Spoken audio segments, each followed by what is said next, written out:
¿Quieres información? Síguenos. Ya inicia Radio Noticias del Bajío. De lunes a viernes por Facebook. Radio Noticias del Bajío. Noticias importantes para ti. Suprema Corte declara inconstitucional la criminalización total del aborto. Entrevista con Norma Nolasco, defensora de los derechos humanos en León, Guanajuato. Afirma López Obrador que no tomará partido sobre el aborto. Respetaré decisión de la Corte. Entrevista con Óscar Hidalgo, abogado litigante aquí en León, Guanajuato. Detalla Ricardo Monreal Ávila fechas y formato de glosa y comparecencias del tercer informe de gobierno. López Rabadán propone solución para que no vuelva a suceder una tragedia en el metro. Buscadora de Guanajuato denunció que la Guardia Nacional golpeó a su hermano menor.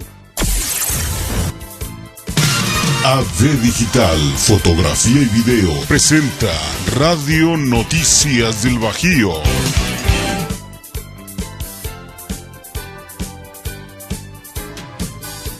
Hola, ¿qué tal? ¿Cómo estás? Bienvenido seas a este tu espacio de noticias, Radio Noticias del Bajío. Mi nombre es Américo Ayala y te doy la más cordial de las bienvenidas, esperando que te quedes con nosotros. El espacio que tenemos preparado para ti, tenemos buenas noticias.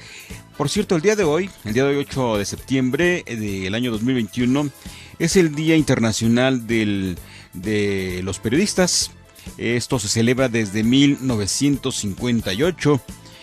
Durante el cuarto congreso de la Organización Mundial de Periodistas, llevado a cabo en Bucarest, en Rumania, se estableció el 8 de septiembre como Día Internacional del Periodista en honor y conmemoración al fallecimiento de Julius Fučík, escritor y periodista checoslovaco que fue ejecutado por los nazis en 1943. La fecha está destinada a resaltar la importancia de la profesión del periodismo en su labor de búsqueda de la verdad y en defensa de la libertad de expresión. Es necesario recordar que en la actualidad los periodistas siguen siendo objetos de ataques, de encarcelamientos, secuestros y asesinatos por ejercer su profesión. Por ello, la importancia de homenajearlos y reconocer el papel que tienen en la sociedad. La Organización Mundial de Periodistas, o la Organización Internacional de Journalists, se formó en 1946 durante un congreso realizado en Copenhague, Dinamarca, con la función de la Federación Internacional de Periodistas y la Federación Internacional de Periodistas de los Países Aliados y Libres.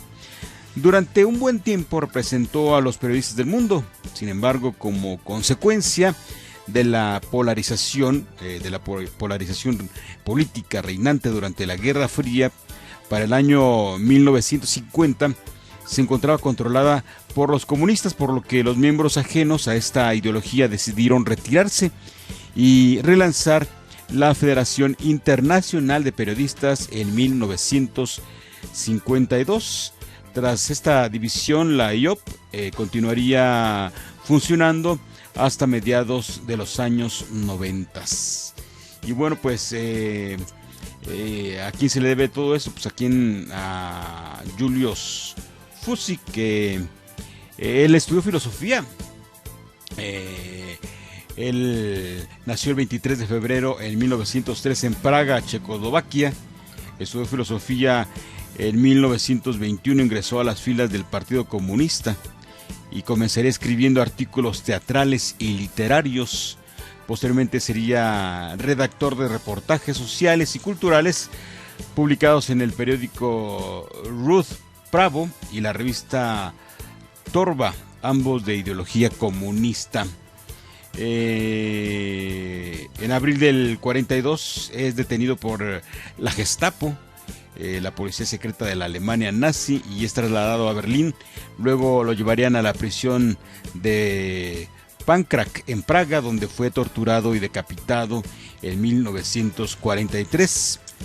Sin embargo, mientras se encontraba vivo, logró sacar de la cárcel un reportaje denominado Al pie de la horca. Bueno, quédate con nosotros. Esto es Radio Noticias del Bajío, noticias importantes para ti. Suprema Corte declara inconstitucional la criminalización total del aborto. El día de ayer, la Suprema Corte resolvió por unanimidad de 10 votos que es inconstitucional criminalizar el aborto de manera absoluta y se pronunció por primera vez a favor de garantizar el derecho de las mujeres y personas gestantes a decidir sin enfrentar consecuencias penales. Así, la Corte declaró la invalidez del artículo 196 del Código Penal de Coahuila, que establecía una pena de prisión a una mujer que voluntariamente practicara su aborto o a quien la hiciera abortar con el consentimiento de aquella, pues vulnera el derecho de la mujer y de las personas gestantes a decidir. La Suprema Corte entendió que el producto de la gestación merece una protección que incrementa en el tiempo a medida que avanza el embarazo.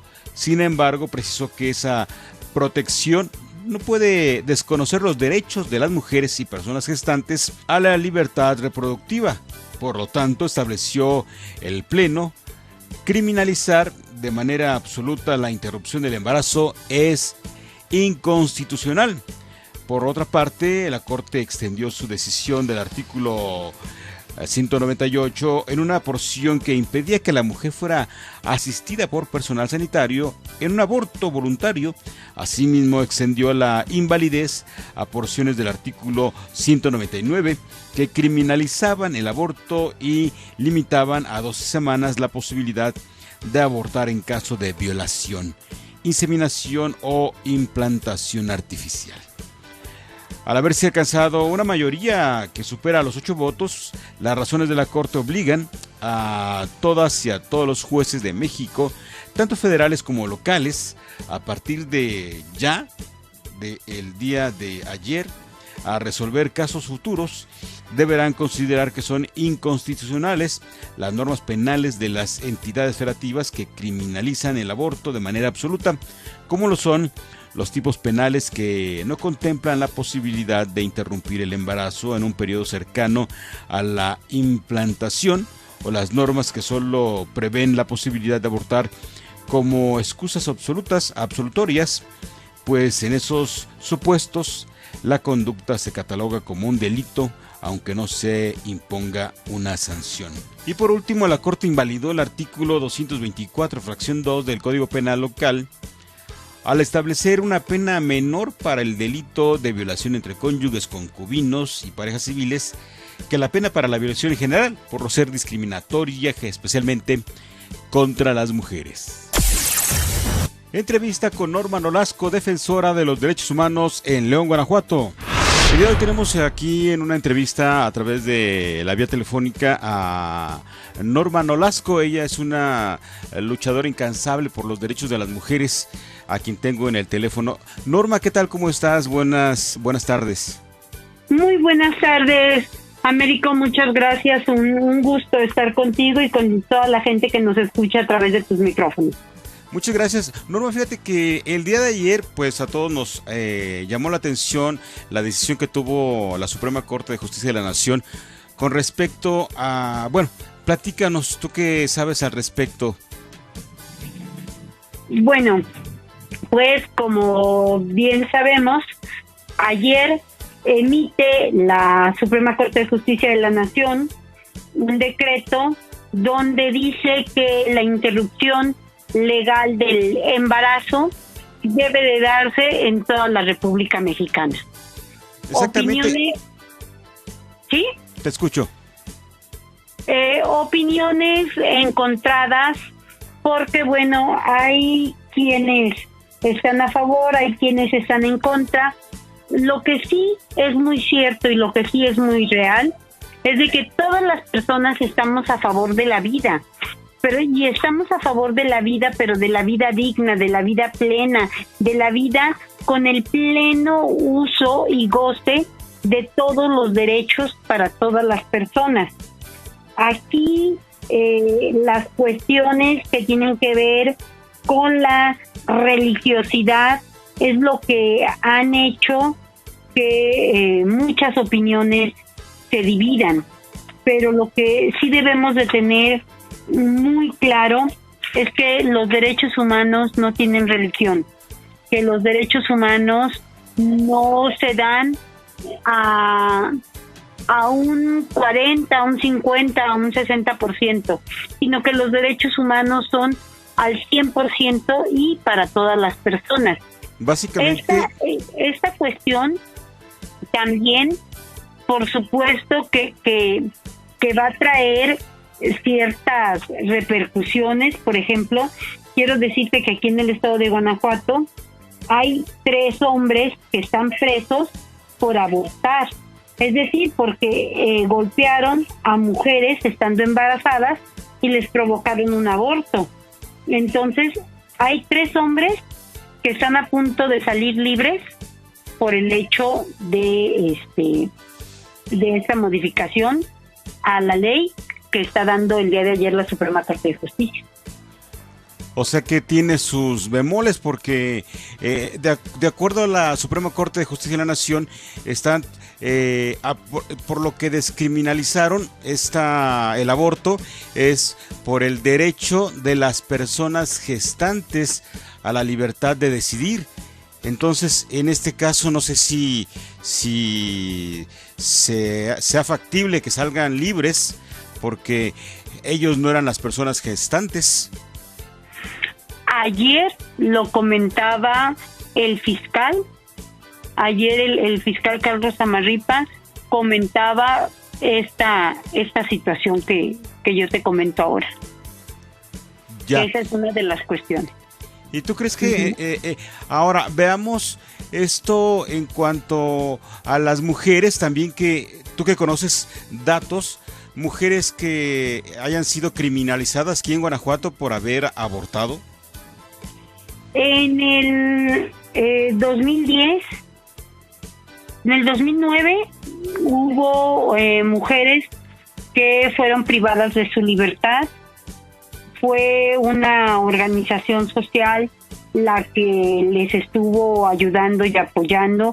Fue también la Procuraduría de los Derechos Humanos del Estado de Guanajuato quienes estuvieron brindando la asesoría y el acompañamiento.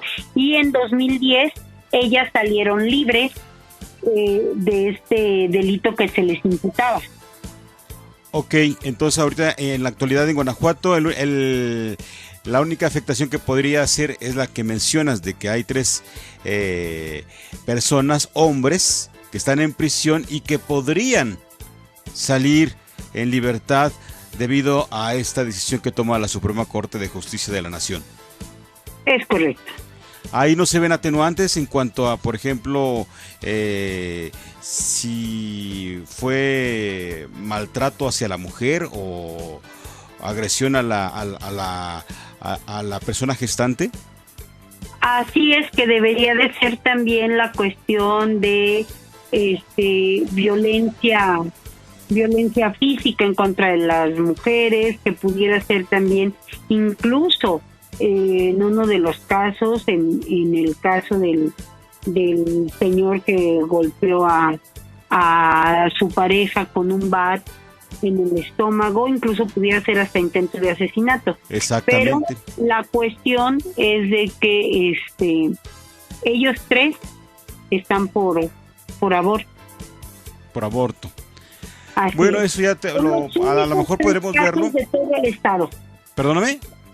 Son los únicos 3 casos de todo el estado.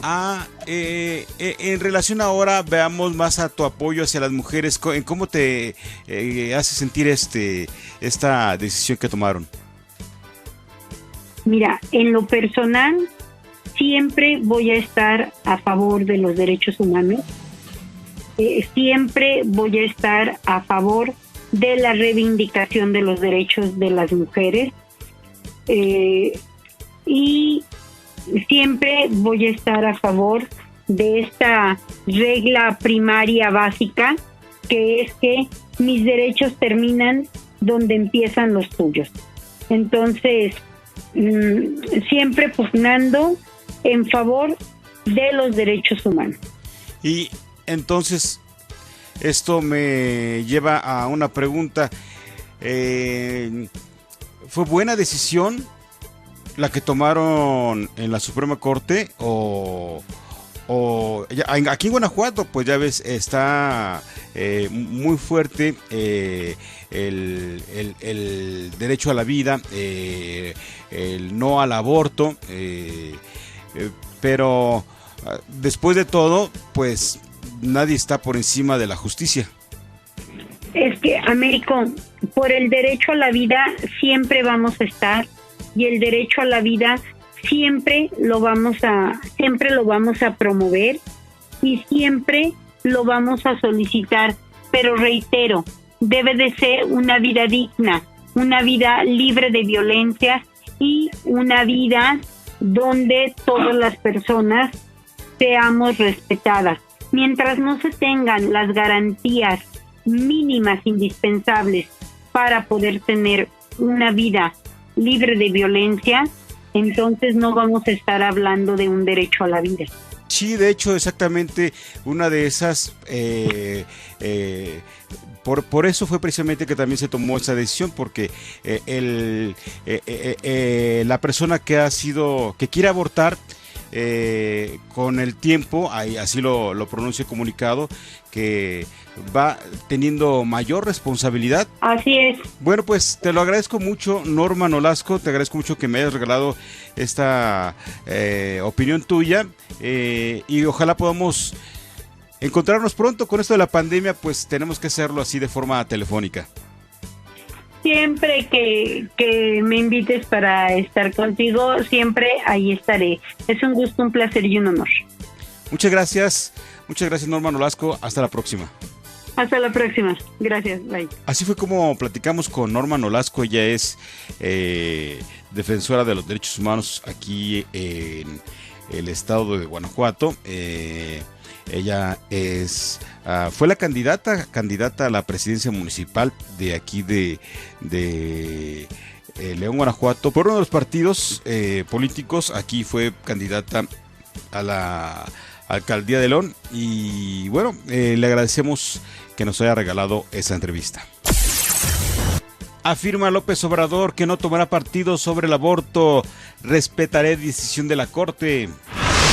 El presidente de la República Mexicana, López Obrador, dijo que ante las posturas encontradas que hay respecto a la decisión de la Suprema Corte de Justicia de la Nación respecto a la despenalización del aborto, no tomará partido sobre la decisión que fue tomada el día de ayer. Esto lo dio a conocer en conferencia de prensa desde Palacio Nacional. Comentó que será garante de que se respete la decisión que por unanimidad tomaron los ministros de la Corte respecto a no castigar a las mujeres por abortar de manera voluntaria. Abro cita, esto es lo que comentó.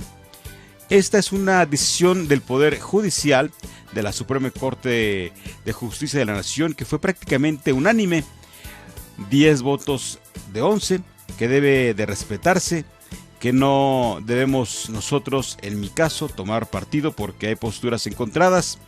Cierro cita. Esto lo dijo el jefe del Ejecutivo al ser cuestionado sobre la decisión que se tomó el día de ayer. También, abro cita, dijo: entonces no debo en este caso pronunciarme más que en favor de lo que ya resolvieron los ministros de la Suprema Corte de Justicia de la Nación. Tenemos que ser respetuosos de la legalidad. Cierro la cita. Esto es un hecho histórico porque 10 ministros de la Corte declararon inconstitucional un artículo del Código Penal de Coahuila y determinaron que era inconstitucional el castigo penal contra mujeres que decidían abortar, ya que se vulnera su derecho humano a decidir. Esto fue lo que indicó la Corte. Abro la cita. La fórmula legislativa de orden penal que fue elegida por el Congreso local y que tiene la criminalización de la interrupción voluntaria del embarazo en todo momento supone la total supresión del derecho constitucional a elegir de las mujeres. Cierro cita. Esto fue lo que indicó la Suprema Corte de Justicia de la Nación. Adicionalmente, los ministros afirmaron que esta legislación viola derechos humanos al libre desarrollo de la personalidad, es discriminatoria y niega el acceso a la salud. Entrevista con Óscar Hidalgo, abogado litigante aquí en León, Guanajuato. Y bueno, pues en este momento tengo en la vía telefónica al abogado litigante Óscar Hidalgo. Él es de la agencia consultora Sancase. ¿Estoy en lo correcto, Óscar? Sí, Américo, así es. Sancase. Bueno, muchas gracias por concederme esta entrevista, Óscar. Bueno, el objetivo de la entrevista es preguntarte sobre lo que aconteció el día de ayer en la Suprema Corte de Justicia de la Nación sobre la despenalización del aborto. Tenemos entendido que aquí en Guanajuato hay creo que 3 personas acusadas de hombres acusadas de aborto y que están purgando su condena. Entonces nos preguntábamos, ¿qué puede pasar con estas personas? ¿Tú crees que puedan salir libres o qué pasaría de acuerdo a esta determinación por la Suprema Corte de Justicia de la Nación? Sí, bueno, pues mira, definitivamente ayer se marcó un precedente, sobre todo porque lo que se vio fue una resolución de manera unánime, ¿verdad? No fue dividida por ningún voto de los ministros. Y ante esta cuestión, pues sí se tendría que analizar ya nada más el caso en concreto de esas 3 personas que tú mencionas, para verificar si están precisamente en este supuesto en el cual fue despenalizado el aborto, ya que el mismo Código Penal para el Estado de Guanajuato nos establece varios supuestos. Entonces nada más tendremos que ver si efectivamente se da en uno de estos supuestos de los que el día de ayer se aprobaron, para verificar si ellos podrían obtener la libertad.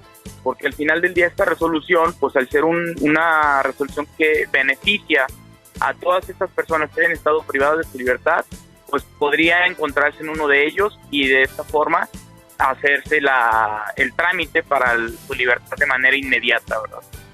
Sí, era lo que decía básicamente ahí por lo que aprobaron esta despenalización por el derecho de decidir de las mujeres gestantes, y comentaban que las mujeres también que estuvieran acusadas de aborto, las mujeres gestantes que estuvieran purgando la condena por aborto y tendrían que salir libres, pero en este caso que son hombres y que ellos provocaron el aborto deliberadamente, que pudo ser por agresión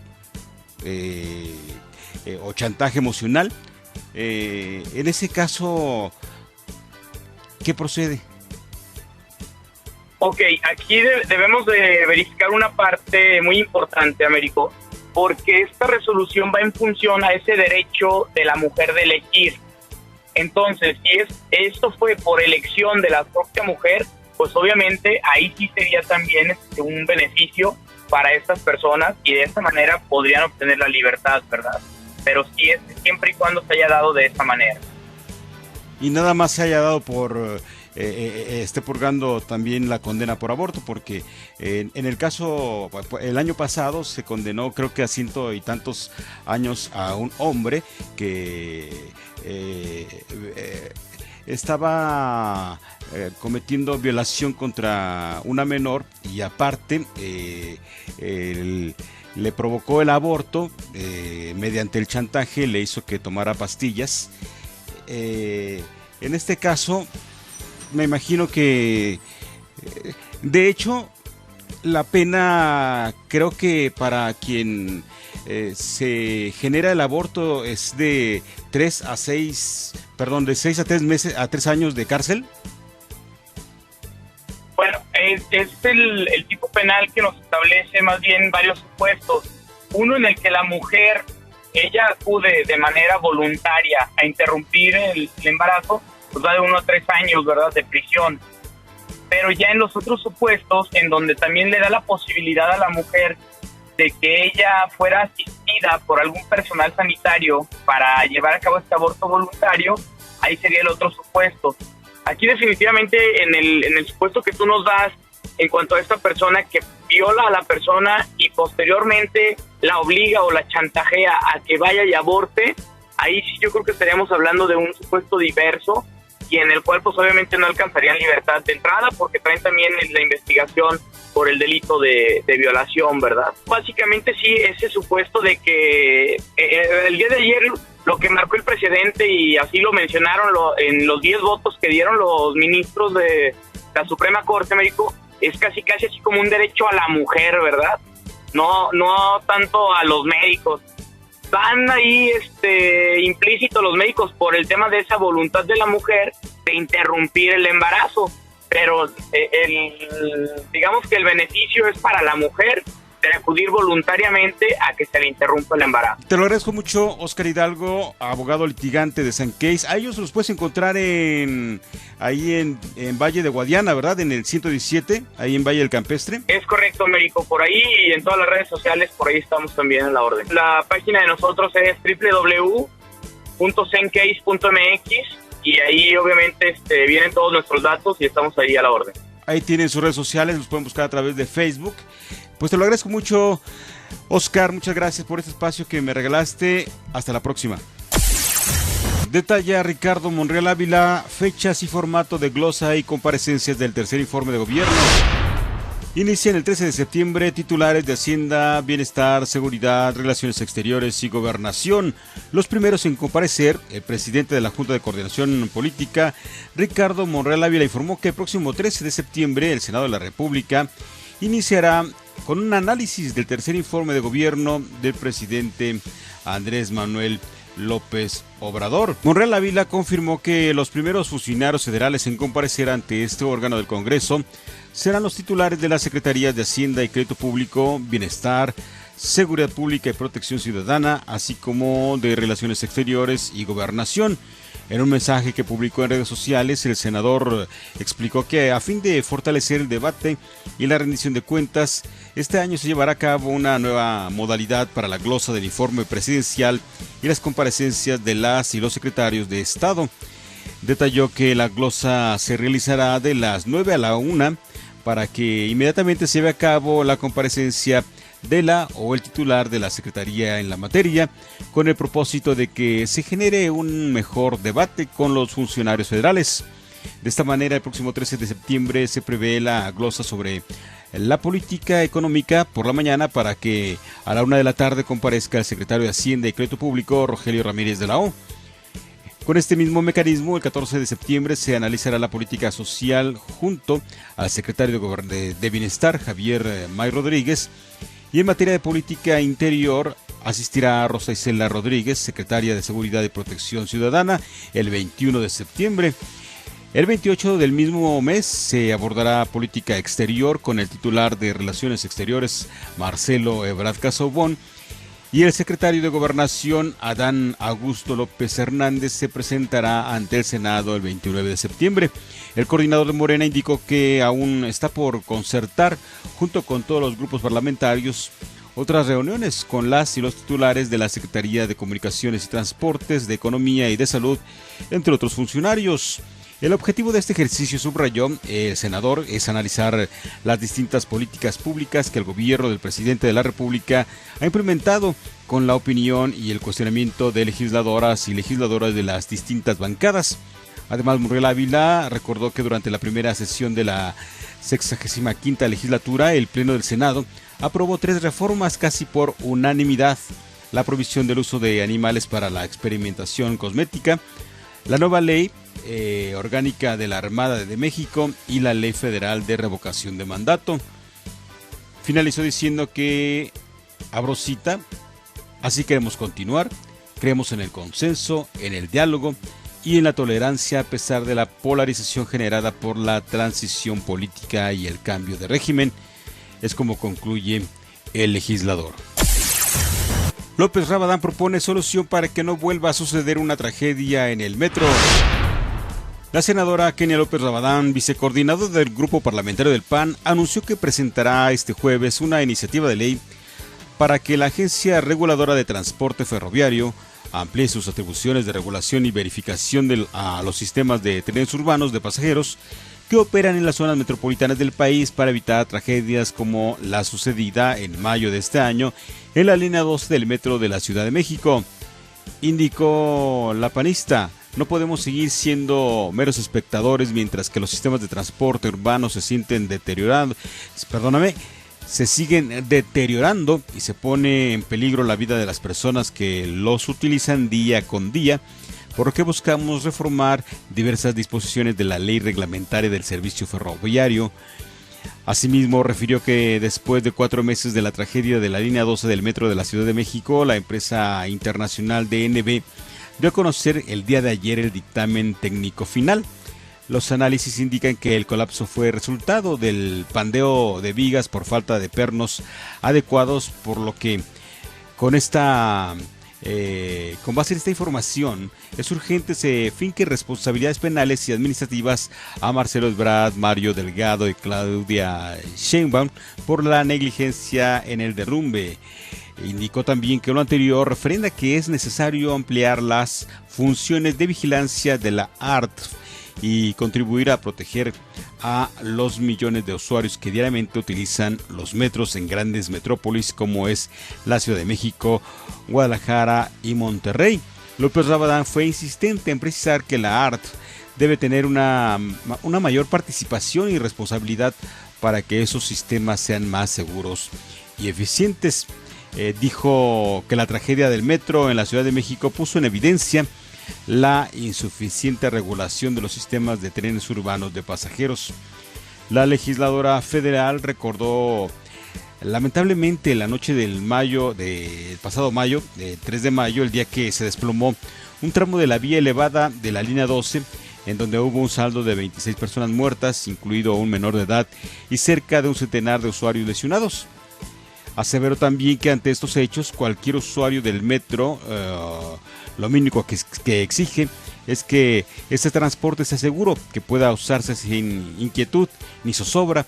Sin embargo, lo ocurrido en la línea 12 ha despertado la alerta de los usuarios porque quienes lo utilizan ahora lo ven con desconfianza. También señaló que dicho colapso puso en evidencia irrefutable el descuido y la falta de una adecuada regulación y vigilancia de la operación de los sistemas de trenes urbanos de pasajeros por parte de las autoridades federales.